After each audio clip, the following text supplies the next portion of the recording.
Well, alrighty. Welcome to Quixotic Heights, the show where we explore extraordinary stories of resilience, memory, and the human spirit. I'm your host, Amy M. Lee, and today we're honored to sit down with a woman whose life's work spans continents, generations, and some of the most urgent humanitarian issues of our time. Shira Sebban is a journalist, a registered migration agent who works closely with refugees, and the author of two powerful books, Unlocking the Past, Stories from My Mother's Diary, which is a moving exploration of Israel in the 1950s through her late mother's rediscovered writings, and Vietnam's Modern Day People Bridging Borders for Freedom, a bilingual collection amplifying voices of modern Vietnam. Through her storytelling and advocacy, Shira bridges personal and political histories, revealing the threads that connect us all. Today we'll dive into the hidden stories that shape families, the realities refugees face, and what it means to cross borders, both literal and emotional, in search of freedom. So with that, welcome Shira to the show. That's How an are you? amazing introduction. Thank you so much. Very moving. Thank you. You're very welcome. So I always like to start asking, what is your quixotic dream? So maybe you can share for us, what is the dream that you have for yourself? Um, it took me a long time to find my path, and I was searching and wondering, never feeling really fully at ease in myself. I tried many different career paths, and it's really now where I find that I have finally found my meaning in life. I was taught that my grandfather, he always said, find an interesting problem, a question to work on, and life will be always interesting. So I always had that at the back of my mind. My grandfather was an amazing influence in my life. And then I also had two other teachers throughout my life. I had two rabbis, actually, and they taught me that we always need to contribute to the world to make it a better place Mm. and to help others. And there are two teachings in Judaism which are very close to my heart, which is love your neighbor as yourself Mm. and be good to the stranger because we were once strangers ourselves. And those teachings have influenced who I am now. And so my quixotic dream is to keep doing what I'm doing, to always focus on how I can help another human being and how I can try in my own small way. Sometimes you think, well, what's the point? Because look at what's going on in our world. But if I can help in any little way, even to make one other person's life a little better, then Yeah. that's the way I derive meaning. And that's what makes living worthwhile for me. So that's That my quixotic dream. that is so beautiful. And you say, little, but you've done a huge impact, and we'll go into that for a minute. But you're a journalist, you're also a migration agent, you're a writer, and I want to know, how do those three identities intersect on a day-to-day, life? And then also, what exactly does a migration agent do? Now I can advertise my employment. My boss will be very thrilled. Um, so I always wanted to help refugees, and it was a dream at the back of my mind. But also, very importantly, I'm a mom, and I'm also a daughter, and I a wife, and a lot of these roles took over my life at various times. And so that's why I said I was searching a long time to be able to find out what did I want to do. So yes, I started off young and ambitious, and we were taught at high school that you can do anything you want. The problem is I didn't realize till many years later that yes, we women can do everything we want, but not all at the same time. So that bit of the teaching was missing from my high school days. So I started off in law. I didn't finish my degree though. At the time, at 18 years old in Australia, you have to choose straight away. Now it's changing and coming more into sync with the American system. But when I went to university at 18, you were in medicine or you were in law or you were in accounting. So I tried to go down the legal path and it wasn't right for me at the time. So I completed French. I loved French. French is my passion. I studied French. I studied philosophy, being influenced by my grandfather. And that is an arts degree, humanities, so it doesn't lead to any clear, specific career path. So eventually, yes, I tried postgraduate studies in French. I thought I'd be an academic. That wasn't for me. My mother was an academic and a very huge influence on me. But that wasn't my pathway. It took me a long time to find that out. I used to teach French at university. I've had many different paths before the ones you just described. And I went into, I was a book editor. I went into publishing. That also wasn't my path. And then I became a journalist. So being a journalist was I enjoyed that very much. I enjoyed, but you're really a jack of all trades and a master of none. But it gave me a real eyesight into, I was a community journalist. I worked with the Australian Jewish News in Sydney. And that was an eye opener. And it was also very good to be able to be objective and to stand back and not have to be partisan to any particular part of the community.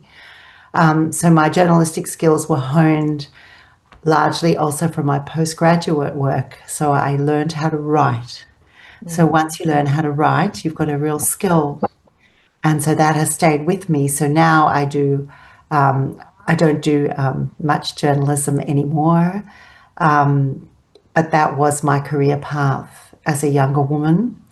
Having 3 children and trying to be a journalist is very difficult. So and also an ill mother who I was responsible for, and a husband who worked 60 hours a week is not a pathway that you can maintain because journalism requires weekend work, evening work. It's not a 9 to 5 career. So therefore, for many years, I was like a full-time volunteer. So I was writing always, freelance writing, but I also became very involved in my children's school, but on the board of the school. So I became vice president of the board. I had a whole 14 years on a board with a lot of men and very few women. So I also did that, learned advocacy skills. And then when my children were older, I'd started visiting refugees in detention in Australia. Like I'd wanted very much to be involved with refugees, going back to what I started saying. And that's because my own family, I came from a refugee background myself as a Jewish person. If I tell you my cultural background, it's very diverse. So I have Polish Russian ancestry. So I had 3 Polish grandparents, 1 Russian Ukrainian grandfather.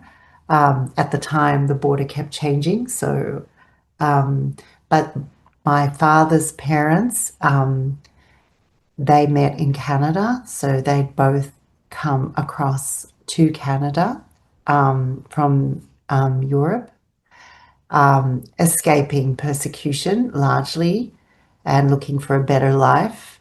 And so my dad was born in Toronto, and I have a whole massive Canadian family who I've been fortunate to see recently because of my book. This book has enabled me to travel to Canada several times and reunited with my family there, which has been very meaningful, and also researched my father's history there.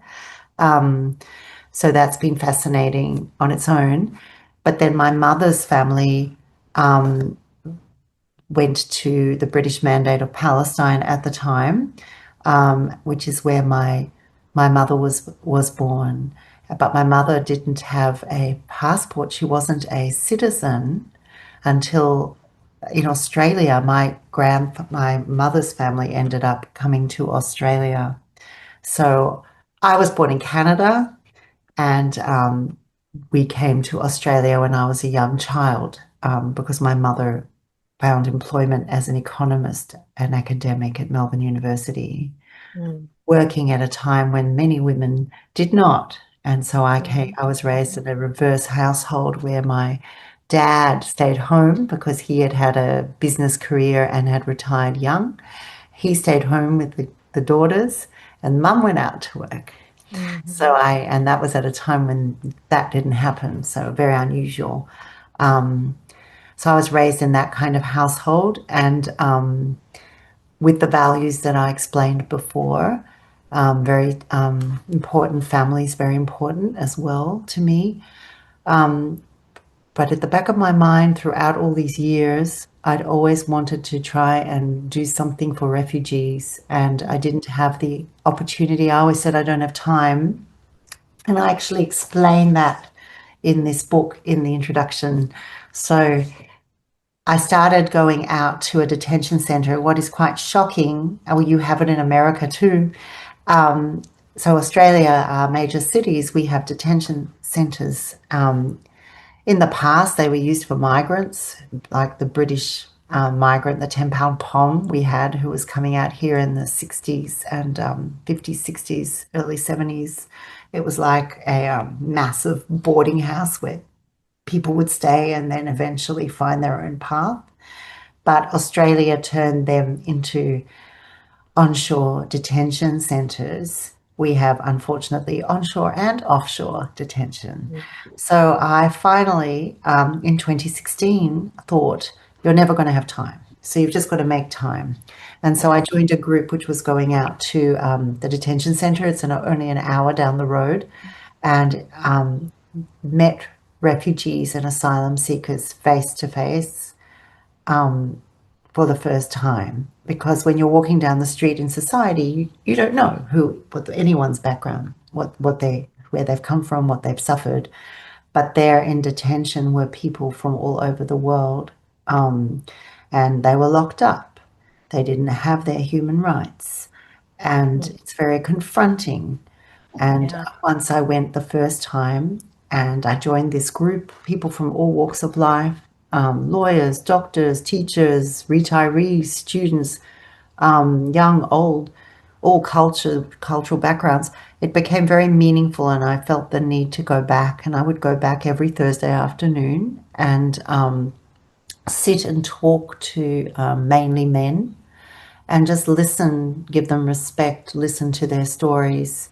And then you'd try and help them in whatever way you could, which was very limited as an advocate and a volunteer. You're very limited in what you can do. So you can try and link them to a lawyer or help them get a phone card so they can call home or whatever. Give them, I remember bringing a jumper, a sweater, you call it, because there weren't enough warm clothing. And we used to bring food in at the time to try and give them a bit of joy. That later got banned for fear that drugs would be brought in. And to get into the detention centre was very confronting. We would come in at the same time as a Catholic group, and there were nuns in that group and elderly nuns. Everyone would have to go through masses of security, like at the airport, including drug testing. And if you tested positive to a drug, you were sent home. And for me to get out to that centre, it's a massive effort. And you can imagine these elderly nuns with walkers, some of them, making the trip to the detention centre only to be sent home for testing positive to fentanyl or heroin or cocaine or whatever the ridiculous result was. And it was the machine's fault. And I discovered that if I wore a top which had been dry cleaned, I could test positive, and people were told, don't wear perfume because that might set the machine off. So, and you only got two chances, and then you were two strikes and you were out. So to see that and to see the petty power of officials, when you put someone in a position of power, how do you use that power? Mhm.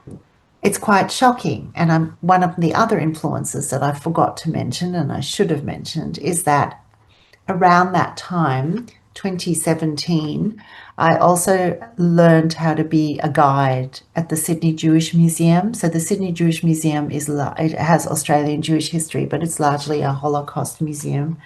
The history of the Holocaust. Australia has the largest number per capita of survivors from the Holocaust outside of Israel. So, because they couldn't get any further away from Europe.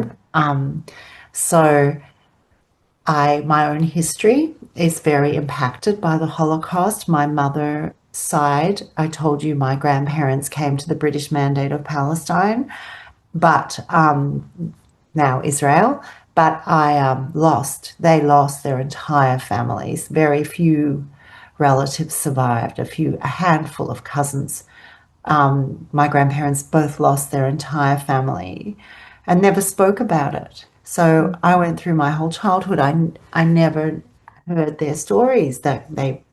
It's amazing, the strength of character. How do you survive that?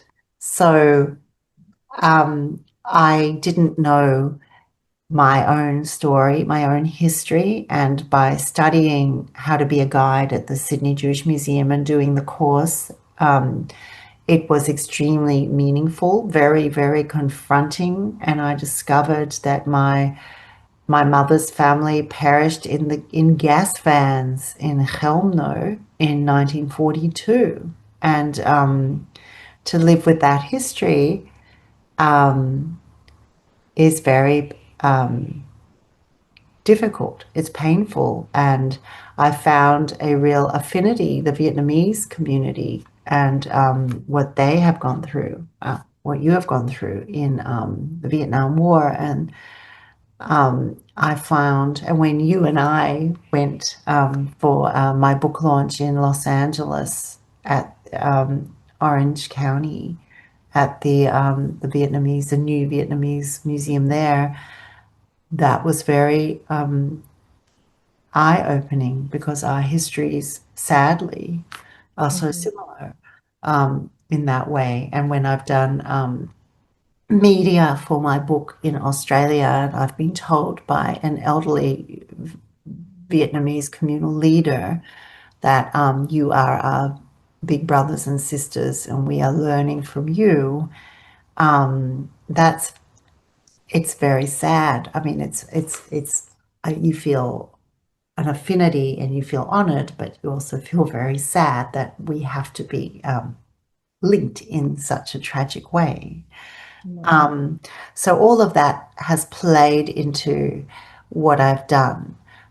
So museum guide, I'm not guiding at the moment, but that was something else I also did as a volunteer. So, and then with my going into the detention center, I got permission from my children's school to take students in. So I would bring a few students in once a month, senior students, to introduce them. And one young boy, I still remember, he couldn't get it into his head that these people were confined, sometimes 8, 9, 10 years and young. And he said to me, don't they go to work during the day and come back in the evening? I said, they can't leave. And it was barbed wire. It was like a jail.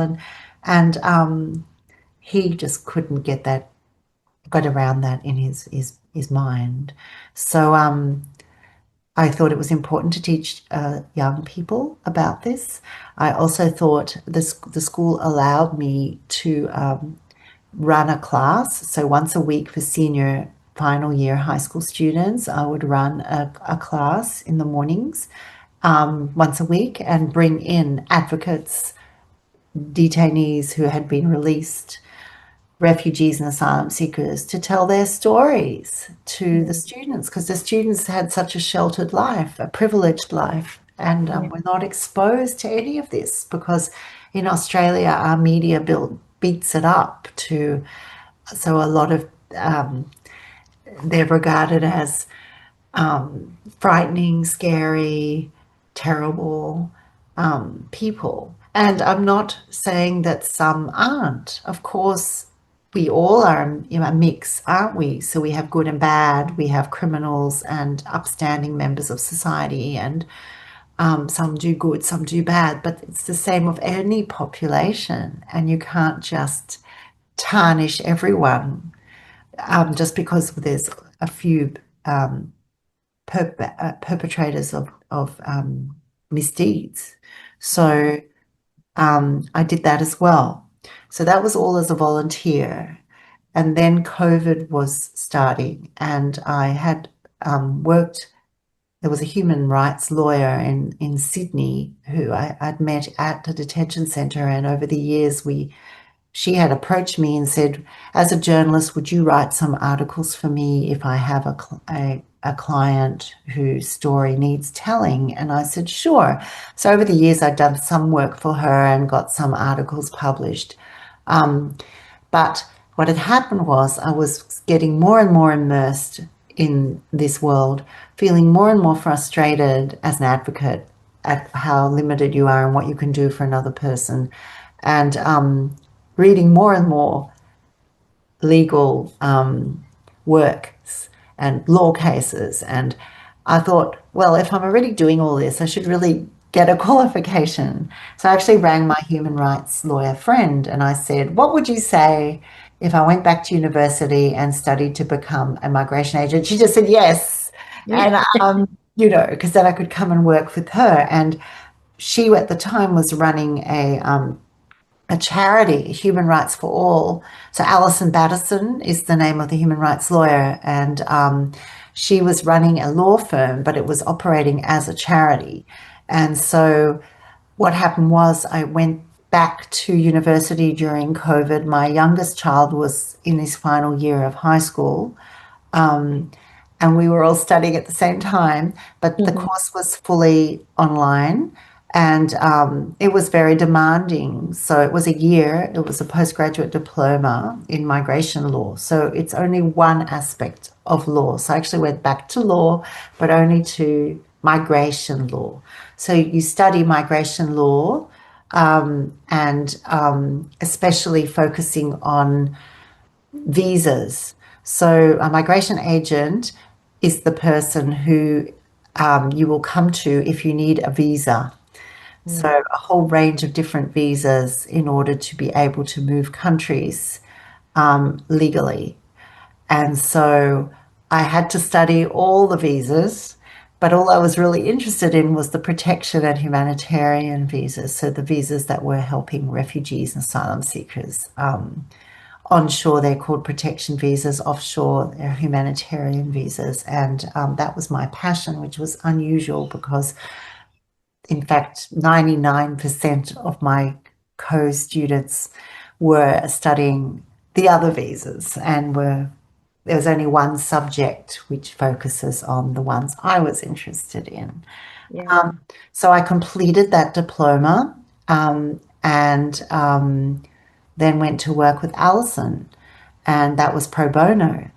So I did that for quite a long time, and we were focused on getting asylum seekers and refugees out of detention. So it was extremely meaningful work, very harrowing to hear some of the stories of the sufferings.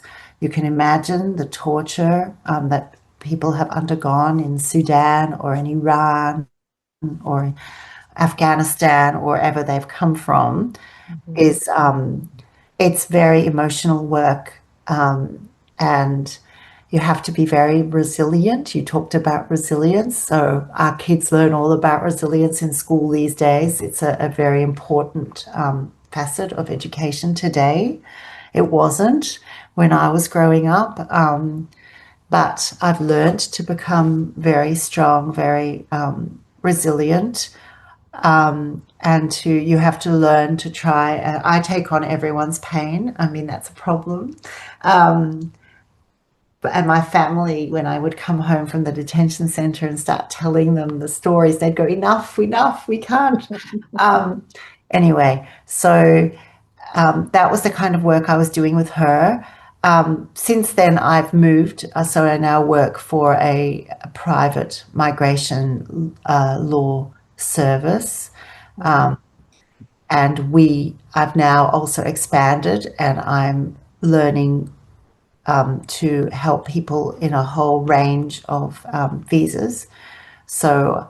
But my passion still remains with protection and humanitarian visas, if I can help. And we've had quite a few successes because now I'm not working anymore with people in detention. I'm now working with people in the community, but that doesn't mean they don't need a protection visa or a humanitarian visa. Their situation in their home country could be untenable. So Yeah. I'm still trying to help in whatever way I can. So that's what a migration agent does. We Wow. also advocate. So let's say they fail or their visa's refused or their visa's cancelled. So we can fight to get it back. So we have to write submissions and we have to present Yeah. arguments. So you're working within the system, but I'm still advocating Mm.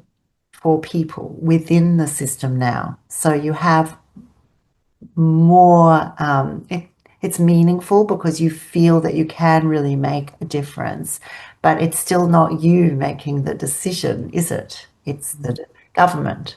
So, Yeah. so that's what I do now. And I think that sums up how it all works. I think I've answered your question Yes, in a very and then long-winded way. some. And I'm just like, I'm stressed out. Shira, I mean, it's incredible the work that you do, and I can only imagine, how thankless it can be sometimes, and doing the grind, not knowing what the outcome could be, but you keep doing it, and for the sake of humanity and for the love of, these folks who are looking for visas. I want to Freedom extend, behind that is the concept of what is the most important human right. And it's, to me, it's freedom. yeah, Because without freedom, what do we have? Of course, we need food and water and shelter and good health. But right, if you don't have your freedom, how can you enjoy any of that? yeah, How can you live a meaningful life? How can you do anything if you're fighting for your freedom?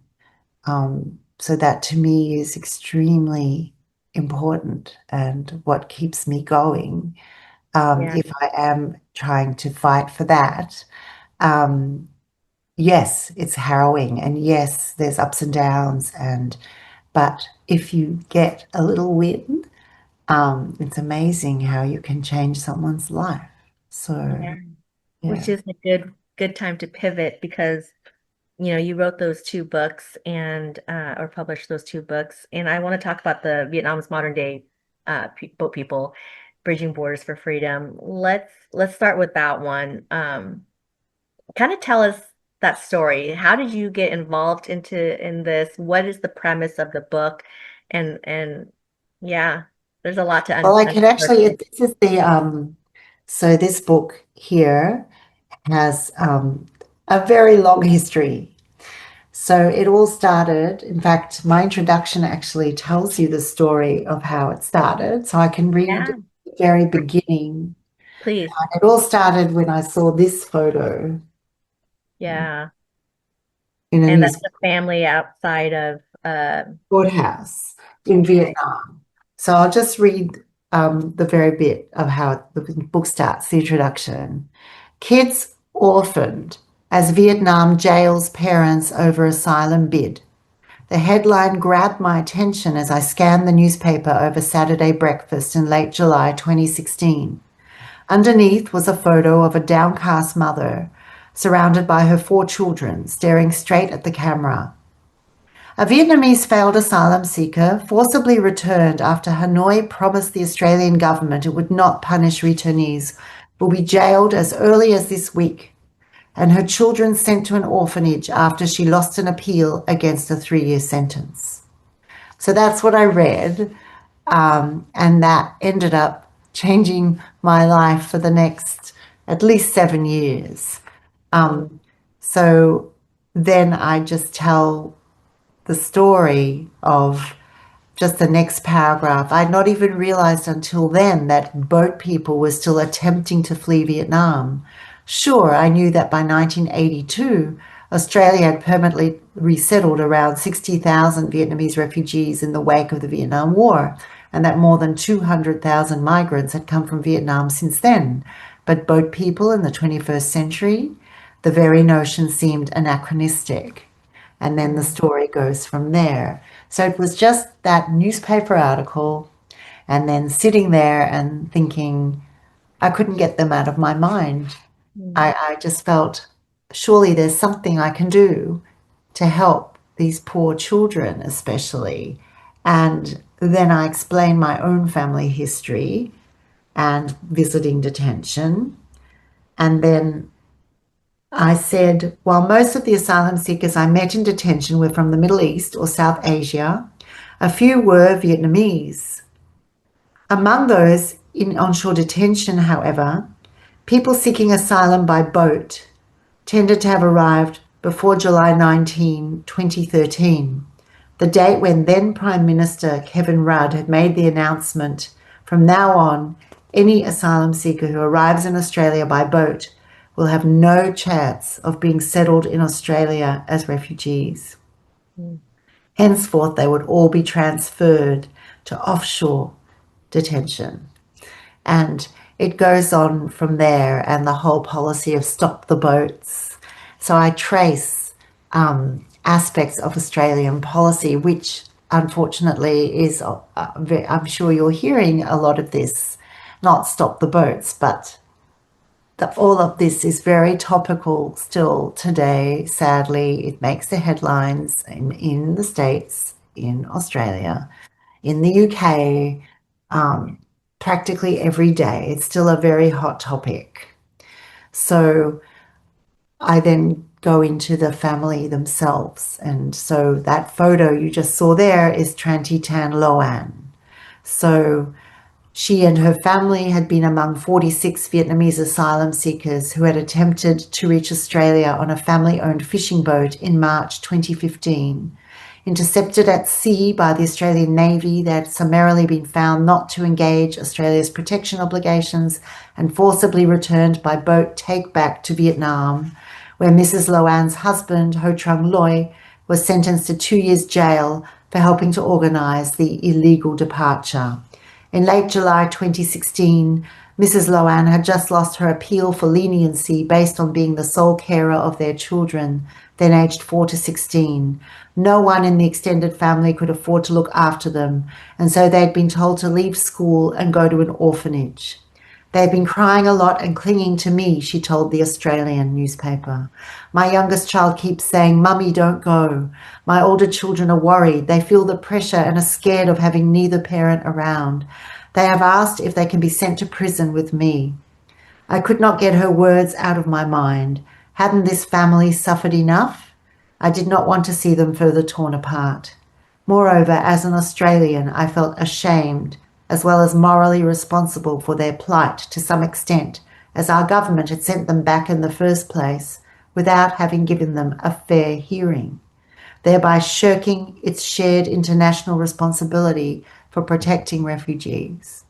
And so from that, I launch into this entire effort, starting by trying to reach out to their lawyer who'd been mentioned in the newspaper article in Vietnam, and he ended up being the very well-known human rights lawyer Voan Don, who has thousands of followers on Facebook, and he himself has his own story.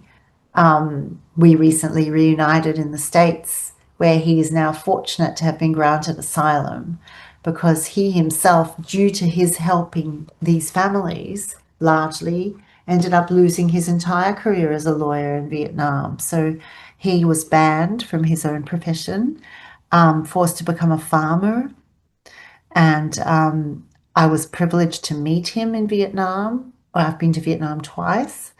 I won't go back now that I've published this book, but he ended up applying for asylum to the States and was one of four advocates under President Biden who was granted permission to move to the States with his young family, where he now lives, enjoys his freedom. So that's a separate story, but he's very intertwined in this book because I reached out to him and eventually we started working together. And one family ended up becoming five families. And so this particular book is about roughly 30 Vietnamese refugees whom we tried to help. And I ended up amassing a whole group of people from all walks of life who we all came together from all around the world, all different religions, and we helped these people. And their story is a very one of ups and downs and international. It doesn't just involve Australia and Vietnam because I started off trying to just help the children and doing crowdfunding. I'm not a fundraiser. That's not my area of expertise. But my kids said, why don't you do a crowdfund? And because my husband, I'd said to my husband, I want to help these children. I don't want them to have to go to the orphanage. And I reached out to Voan Don to find out how much it would cost per month just to educate, feed, and clothe and house these children. And when he went to speak to Chanti Tan Loan, she said, no, no, no, no, I don't need any help. Such an ethical, such a strong woman, amazing woman. She's tiny and a powerhouse. So she said, I don't need any help. And he said, of course you do. So she calculated the amount she would need per month for her children, and it was the equivalent of 400 Australian dollars, which is way less. Your dollar's much better than ours. So you can imagine. So my husband said, well, let's give the money this month, but you can't do it every month. So the crowdfund raised within a very brief time. We raised enough money. It was like 11,000 Australian dollars, and that was enough to stop the children going to the orphanage. In the end, Mrs. Loan, as I call her, was given a reprieve until her husband would be released from jail. So there was at least one parent with the children. But she'd lost the main breadwinner in her family because they were fishermen, and she had to go and sell fruit in an outdoor market to make ends meet. And life was a struggle. So when Voan Don, Mr. Vo, as I call him, saw that we'd had success with one family, he said, well, how about another and another and another and another? But they were all people, such ethical, such upstanding, honest, wonderful people who were so keen to do anything they could to help themselves. So I believe that my mother always said, you can take a horse to water, but you can't make it drink. And I think that a person has to advocate for themselves, has to fight for themselves. I'm there to help them. But if you don't want to help yourself, I'm very limited in what I can do. So these families, at first we were just helping them within Vietnam itself, and I was focusing on the children. It was apolitical. I was just there to help support the kids. But in the end, without telling us, 3 families vanished. They just vanished. And Boan Don, no one knew where they were. And it had ended up that they had tried to escape a second time. Mm. So I should explain, they have all been found to be refugees. People think, oh, they were just trying to escape for a job. No, they had jobs in Vietnam. There's a big difference between an economic migrant, an asylum seeker, and a refugee, as I teach my students. Because I also teach now, I should say, I also teach at the University of Technology in Sydney, which is where I did my studies. They've employed me to actually teach that unit on protection and humanitarian visas. Yeah. So I teach that twice a year. But I teach students what's the difference between an economic migrant. So an economic migrant has total freedom. I just wish to live in another country. I want a better life for my family. I have a passport. I'm going to get a visa. I'm going to just move and look after myself. That's an economic migrant. That is not who we are talking about at all. So we're talking about people whose human rights are impacted, who are facing persecution, torture, the risk of death. And so with my families, the Vietnamese families I helped, Mrs. Loan was saying she had 3 reasons why she could no longer live in Vietnam.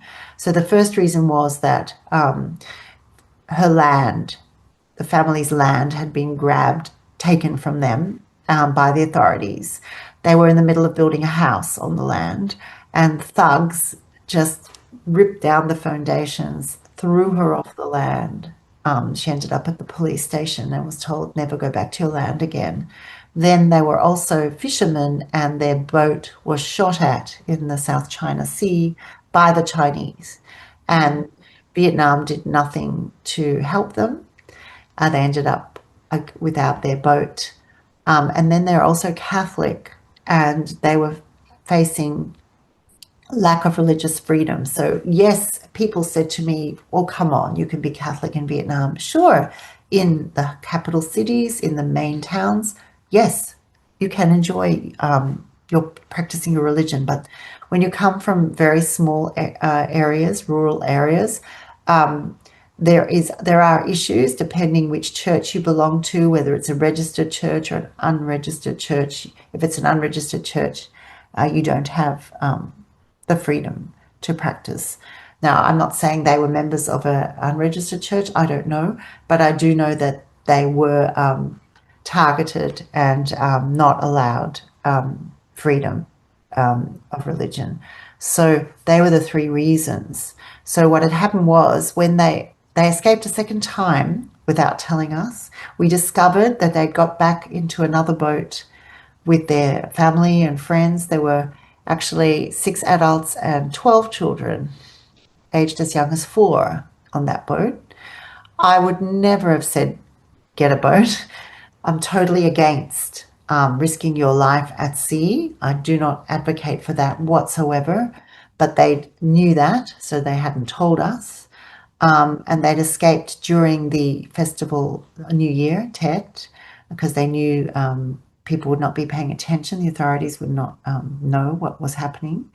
And the reason was because 2 of the mothers, including Mrs. Loan and the other Tranti Lua, they knew that Mrs. Loan's husband would soon be released, and therefore she was then going to be imprisoned. So to avoid that, they got on a boat, tried to come back to Australia. Thank God. I mean, Australia would just have sent them back again. And you have to know, Australia grilled them at sea. So it kept, when they were sent back, they were moved from their little fishing boat originally, the first time, to a larger Australian naval ship. Kept at sea for a month. We're talking children as young as 4. Subjected to what's called enhanced screening, but there's nothing enhanced about it. You're asked 5 questions. Who are you? Where are you from? What do you need? Why are you claiming protection? And then you're either screened in or screened out. They were screened out and told, we don't owe you anything. You can go back to Vietnam. And then they were actually taken back to Vietnam. And even though they'd been ostensibly promised that nothing would happen, they were jailed. The perpetrators, those regarded as perpetrators of what? Of trying to escape Vietnam, Mhm. were jailed. And Mrs. Loan's husband straight away. So, what does it mean? Australia called them people smugglers, but the definition of a people smuggler in international law is you're doing something for financial gain. They weren't doing anything for financial gain. They were just taking their friends, their neighbors, their families, and trying to find freedom. So, but Australia defines that as a people smuggler. It's a much broader definition Yeah. than the international definition. So, and it's a crime in the Migration Act. So, for which you can get 5 to 10 years jail in Australia. So, Crazy. in Vietnam, they were punished. And this happened more than once. So, there have been several boatloads of Vietnamese who have tried to come to Australia as recently as last year. Mhm. So, just to tell you, it's still happening. Yeah. Yeah. So, they ended up escaping, but going off course and ending up hitting rocks and almost sinking off the coast of Indonesia, Mm. whereupon they were rescued by Indonesian fishermen and the Indonesian authorities. And so all of a sudden the story changed, and I was suddenly trying to protect 18 people in Indonesia. Mm. And that became a whole different story. So, which I don't want to give the whole story away, so I won't. Yeah. But just to But kind you've of, published this book in two languages. Why did you feel like there was a need to also publish this in Vietnamese? I feel that this is the Vietnamese story. I didn't finish explaining the difference between an asylum seeker and a refugee. So, an asylum seeker is looking for freedom and is claiming protection, but their claims are not recognized as yet. Mm. Once your claims are recognized by the United Nations or whatever authority, then you are a refugee.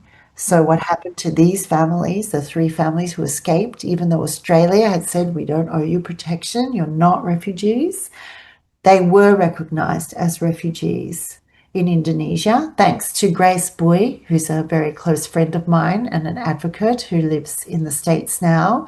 But she spent many years in Thailand fighting for the Montagnard Vietnamese people in Thailand who are unrecognized, second class, still seeking freedom.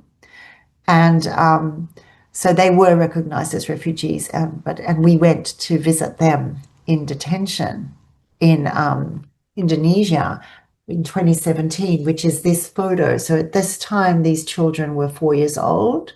They're the youngest three, one from each of the three families. And this is the situation we were confronted with, and they were living in for 10 months in Mm. Indonesia. So Indonesia, though, did not send them back, thank goodness. So at least it was better than Australia in that way.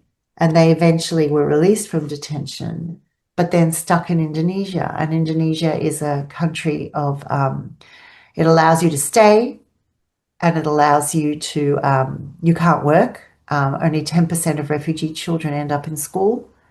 And basically they were living on a stipend, a pension, paid for by an agreement between Australia and Indonesia through the International Organization for Migration. That's money has now been turned off, but at that time it existed. So they had a monthly stipend, which they were using to buy groceries, but that went on for years, and so that wasn't a solution. You had to find a country of resettlement, and you know what's the percentage of refugees under the United Nations who are resettled each year? It's No clue. 1%. 1%. Wow. 1%. So what chance do you have of finding another country where you can live?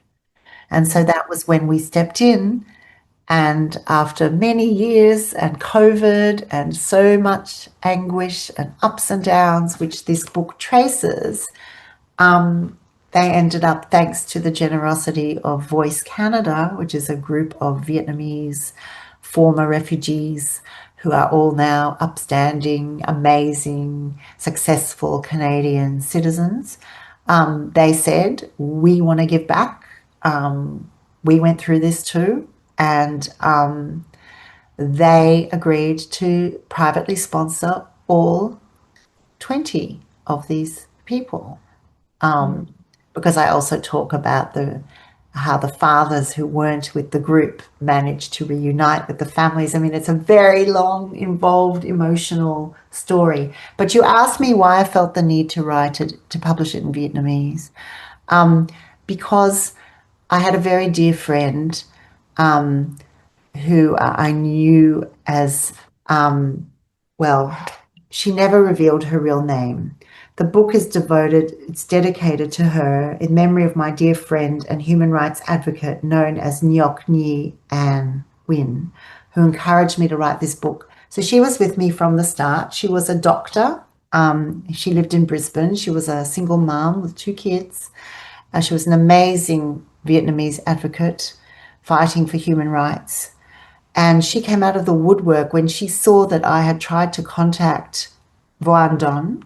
She appeared on Facebook and said, I can translate for you and I know Voan Don. Let me help you.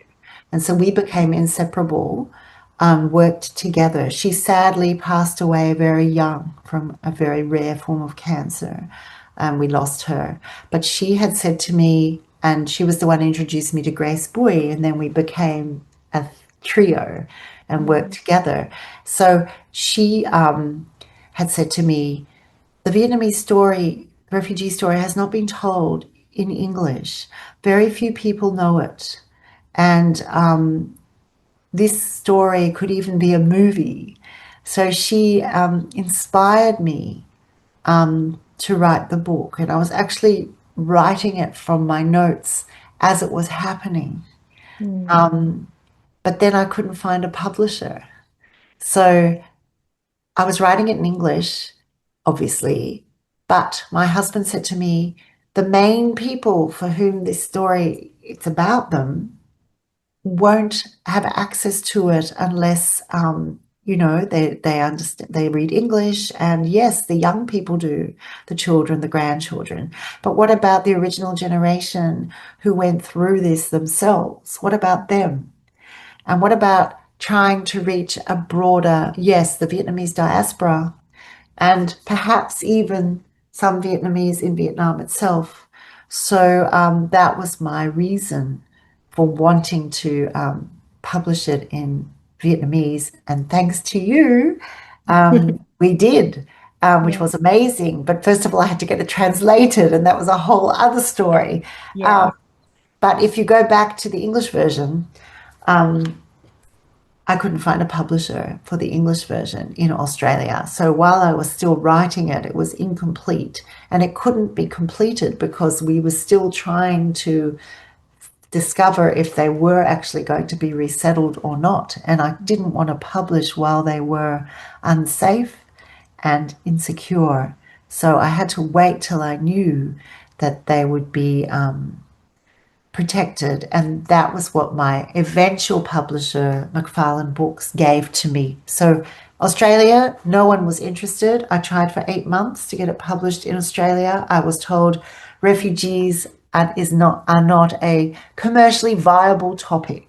That was the response. I had a list of rejections as long as my arm.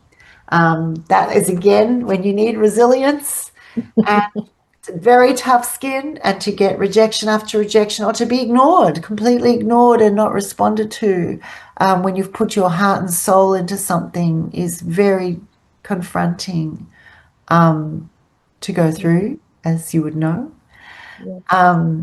So eventually I turned overseas, and McFarlane, which is a publishing house in the Appalachian Mountains in North Carolina, they said, we love refugees and we're very interested in your book, and we'll give you a flexible schedule so that we understand that we can't publish until they're safe.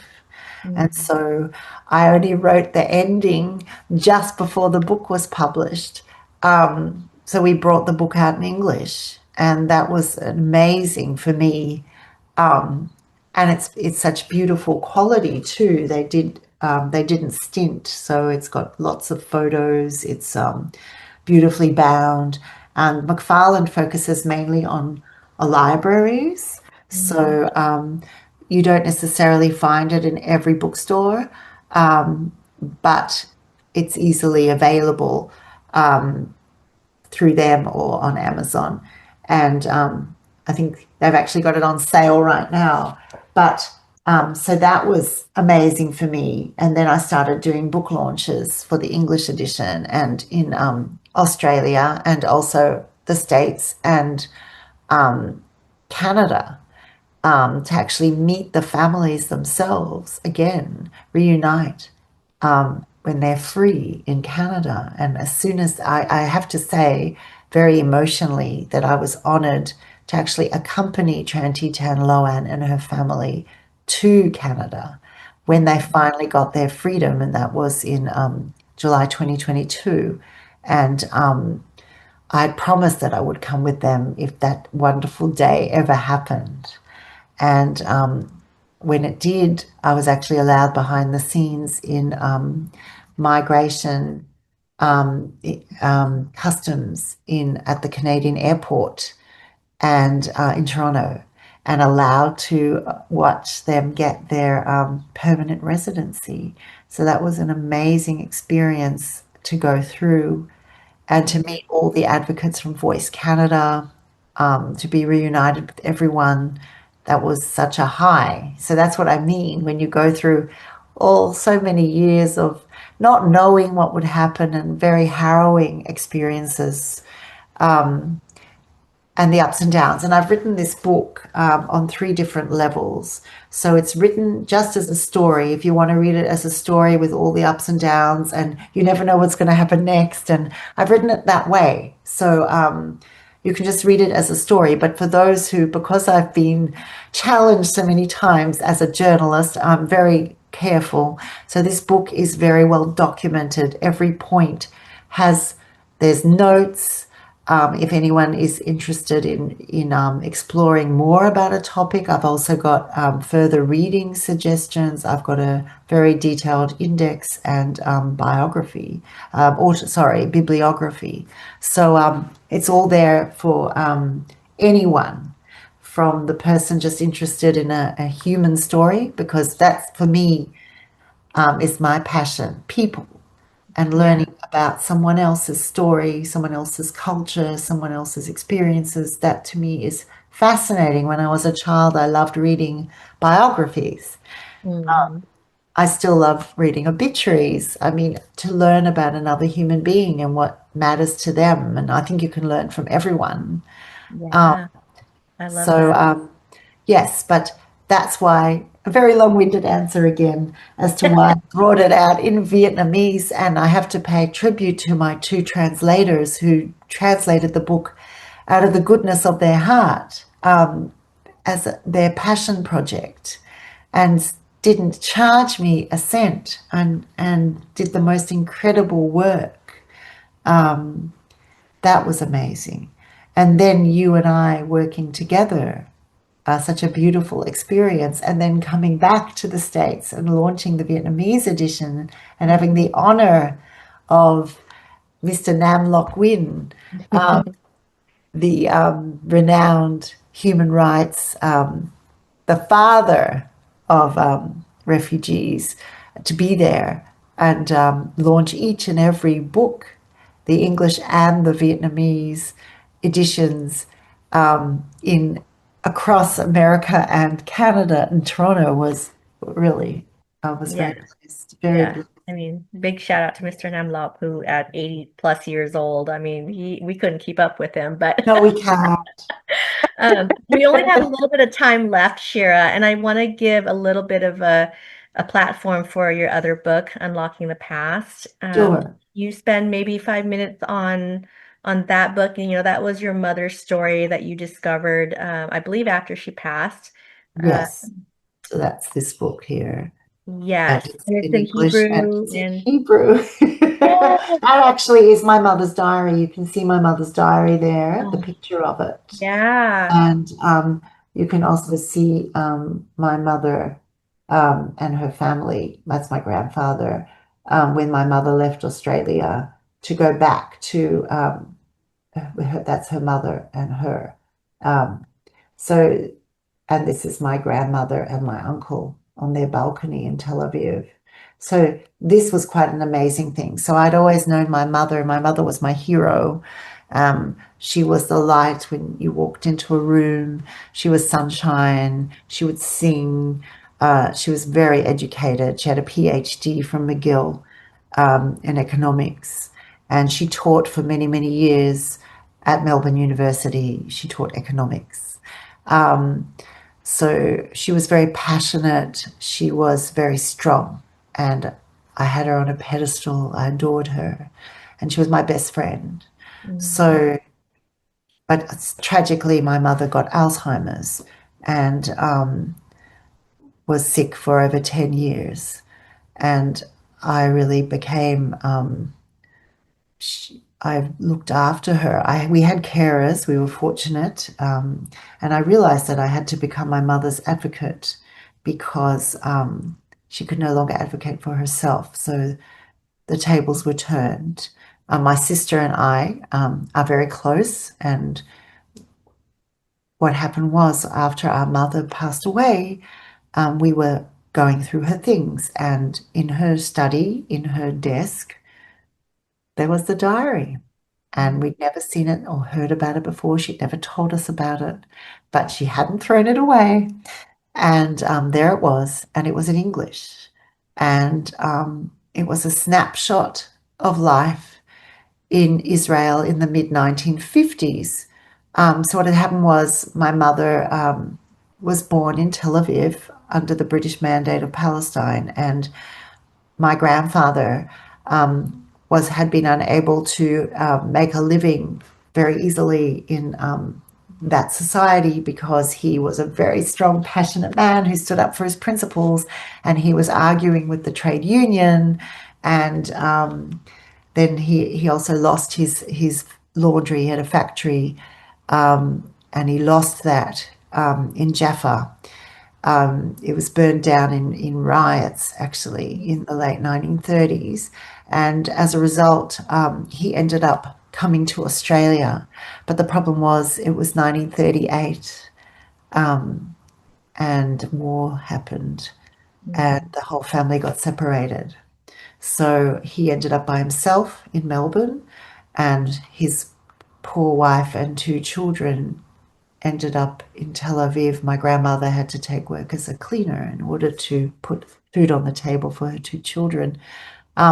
Eventually, my mother came to Australia after the war as a teenager, and my grandfather gradually brought out the whole family to Australia. So my mum, but her mother at that time was still in Israel in a house that my grandfather had built for her.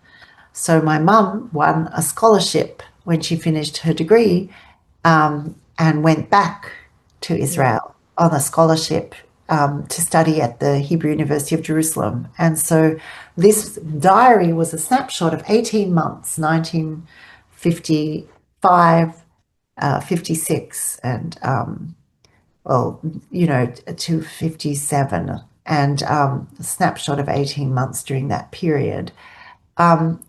It brought Israel alive in those early days. It was amazing. And my husband, I'm reading it aloud to him, and he said, "You have to do something with this. You can't just leave it." So this is 2018, 2017, 2018. And I thought, what should I do? And I taught myself how to write creative nonfiction. So this is what I mean by when you know how to write, you can write in many different styles. So yes, I'd been trained in academic writing, then I'd been trained in journalism. Creative nonfiction was a whole different ballgame.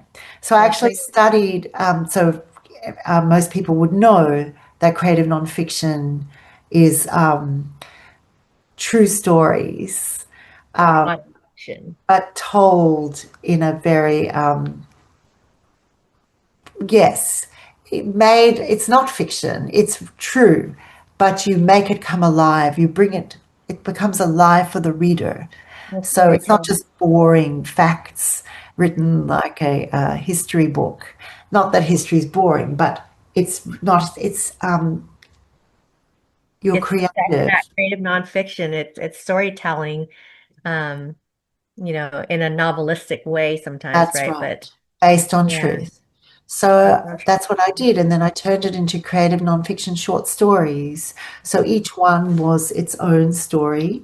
And the first one I wrote, Blood in the Market. So Blood in the Market was published. It was picked up by an online journal, and it was published as a standalone short story. And so that got me going. So I wrote that one first. And then I actually went back and wrote the others. So Blood in the Market is a very confronting story about my mother in the local market, which is still there, the Carmel market in Tel Aviv. It was near her home in South Tel Aviv, which is right near Jaffa, and an area that I love going there and visiting there to this day. But it was very confronting because an Arab seller in the market had slit his own throat, and my mother had seen it happen. And he had slit his throat in protest because he was not allowed to sell his wares where he was choosing to sell them. And so he was being arrested, and very dramatic incident. So I took that and built the story around it. So I had wow. to study a lot about what society there was like at that time. Involved tremendous amount of research and reading, and I was very fortunate because mum went to the theatre, for example.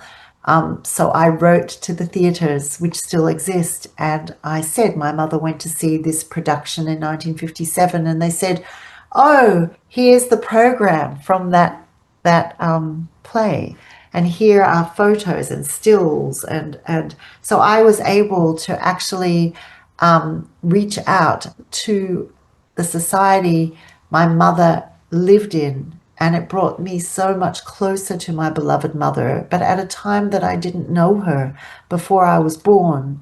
So she was That's very great. different then, and to have that link to the past and to see who she was before she became this larger than life academic scholar, passionate advocate, was very profound. And this book gave me the opportunity to do that. And it again was extremely meaningful to me. I started off writing when I was at home with the children and tearing my hair out on some occasions. I love my children dearly, but it's very hard being a full time, I was responsible for my mom, I was responsible for my kids. I was called what we call the sandwich generation when you have young children and an older parent who needs help. That's a very hard, tough role. And my husband at the time said, "Why don't you go back to your writing?" And I started off, I thought we write about what we know about. So I started off writing about my family. I wrote about my grandfather. I was fortunate to be the keeper of the family letters. So I have beautiful letters because my grandfather, English was his third language. So he would write drafts of his letters. And so I had a lot of and he was very philosophical, very learned, but completely self taught. I remember being so jealous of him. He never sat an exam in his life, he traveled the world.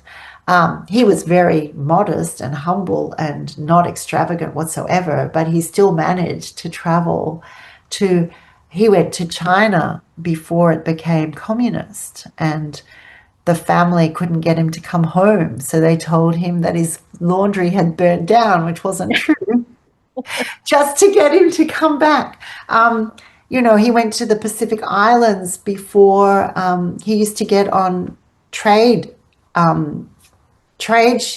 ships, which, they only took a few passengers, a few paying passengers. So that's how he would travel. And he was an inveterate world explorer.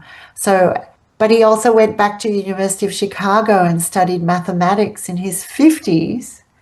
And he also sat at the feet of Sir Karl Popper, who was one of the greatest history and philosophers of science in the world, and mixed with amazing, amazing academics.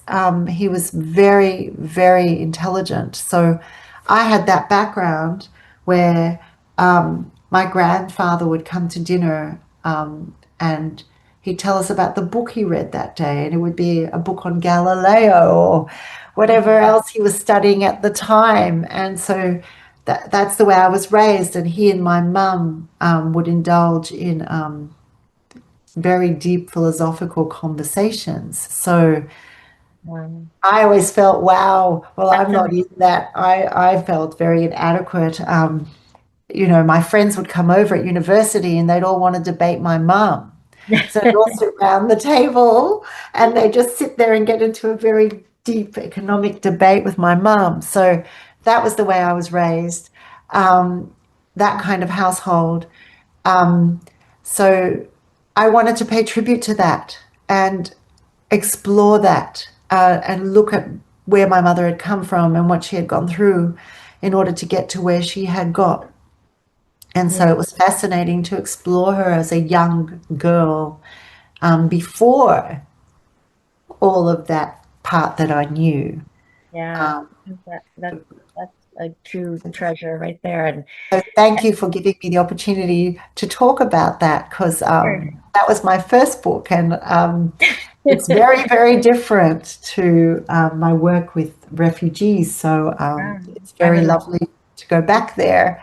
But it just shows you that at any stage in life, I've learned this, because when we're young, we think, oh my God, I've got to do everything and I've got all these goals and aims.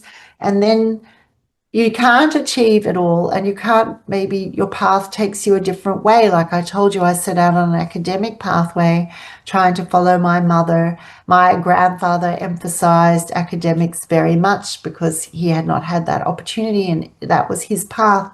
It took me many years to learn that I needed to follow a different path, and to have the courage and the Mhm. self-conviction, to believe in yourself, and to walk the walk and talk the talk. That's hard.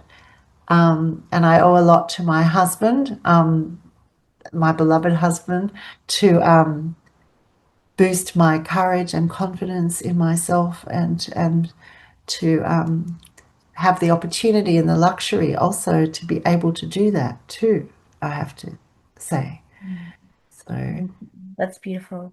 And Shira, I could listen to you all day. You're a great storyteller, and I will have to have you come back, I think, because I know you have a lot more to share.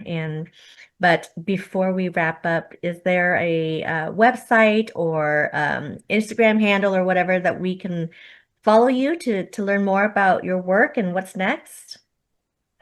well, I have a professional page on Facebook, and I'm on Instagram, I'm on LinkedIn, and my books are on Amazon, as well as with Amy, and with my publisher McFarland as well. So there's lots of different ways you can find me, Okay. which are quite public. So it's very easy. If you put my name in, it Yeah, all put it comes in the up. search engine and we'll definitely It find. all comes up. It all comes up because I've done quite a lot of media over the years with my different projects. And I'm very grateful to you, Amy. Amy came to all my launches in America, and she spoke at each one without notes off the top of her head, and she was brilliant. And Amy and I have a very strong connecting affinity, through the Vietnamese refugee story. And I was so fortunate when I found Amy. So I'm very grateful to you.